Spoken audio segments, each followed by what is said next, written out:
Sir, how are you? I'm doing well, thank you.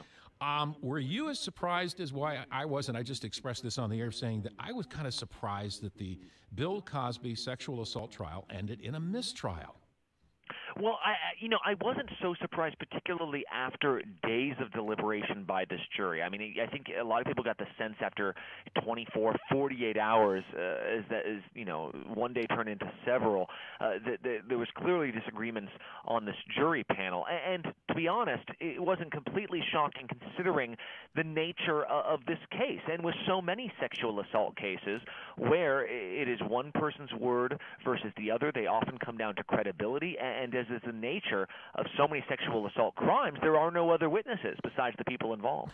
Don't you think, too, that what played in the minds of the jurors, and of course you and I are magic eight-balling this, the fact that this woman continued to basically hang around with Bill Cosby after he assaulted her, or allegedly assaulted her. I think that did not help her case at all. Yeah, 53 calls from Andrea Constand placed to Bill Cosby. They spoke more than 70 times after the night in question, and we know that the jurors continue to consider this because this was one of the questions they asked. They asked to have her testimony read back about everything involving that night in question, not just her description of accounts, but also the cross-examination where the defense continued to hammer her on that. And sexual assault advocacy groups said throughout the week, in a country where 7 out of 10 rapes are committed by somebody the victim knows, this is not the man in the bushes that our parents were warning us about, that these relationships are always complicated, the nights are always days, particularly when there are drugs involved, but the credibility factor was something the defense was hitting from very, very early on. You are more on top of this than I am, but the last I heard, the jurors, and the judge said to them basically, you don't have to talk to anybody about your deliberation process. In fact, it would probably be better if you didn't, but has anybody said anything to the jurors? And the jurors have responded by saying, here was our line of thinking. Yet we still don't know anything about what the jurors were thinking. In fact, the judge has decided not to release the names of the jurors, which is unusual in this country when jurors are considered private citizens who can sort of talk to whom they want and reporters can contact them at will. A lot of people want to know exactly what they were thinking that resulted in this mistrial, but we don't know, at least right now. And you're right, the jurors do not have to speak to anyone if they don't want to. The judge, of course, told them that, and he actually recommended to them not to speak to anyone because he said that could taint a future jury pool, and it looks like we'll be looking at another trial in the near future. This is ABC News' Brad Milkey joining us here on the Big 550 KTRS, and you're absolutely right. The prosecutor turned around almost immediately. He said, we're not done with this yet. We think we have a viable case here, and we are, in fact, going to go after him again.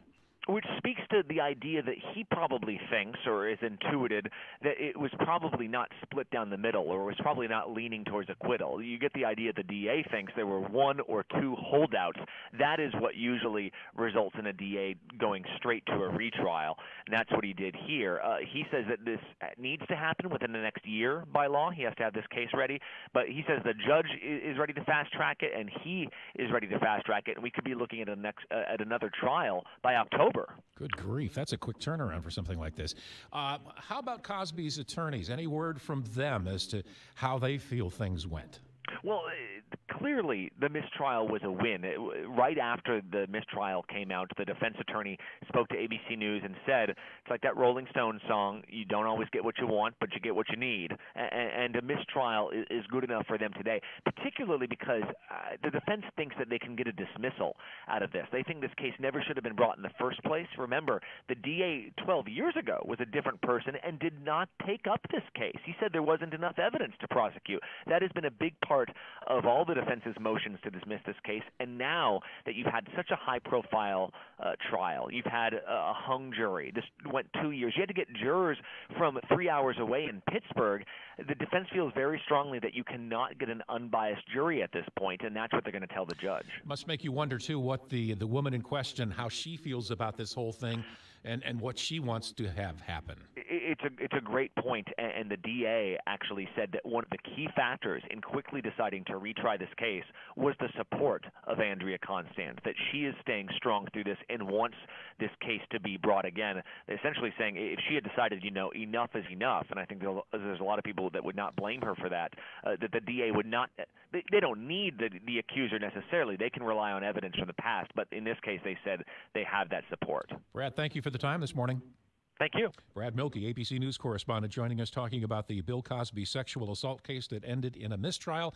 It is 7:13 here on the Big